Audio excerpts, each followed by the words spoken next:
time nga tumig Second Street, kini siya nga mall sa Carrefour. Naa diri mga branded na bag, mga LV, mga Dior, Christian Dior, di ba? Bongga. Mahal, mahal kayo gihapon, mas kagsikandahan. Di gihapon afford. Tanaw-tanaw lang ta siguro, no? Pero kabalo mo, no? Maski kuan sa una ba, no? Di ko kasulod ang mga ingon ani. Kay, unsa may isulod nga, wa man tay ikapalit. Pero karon sulod ng gihapon, bas bahalag pala ikapalit.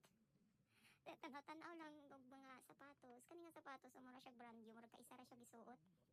Nasa 1,000 NT lang na siya. So, i-convert mo siya sa peso, nasa 1,700. Ano. Pero branded, tanawa, murag wala siya flows. Kung imo siyang tanaw, mura siya brand new good. Dagan kay klase-klase, mga Nike, mga New Balance. Na pa siya mga shoes na mga pang mga heels, may mga heels. Libot-libot ra pud taon ko diri nang ngita og baratuhon kana may mga tag 100 po diri, di ba?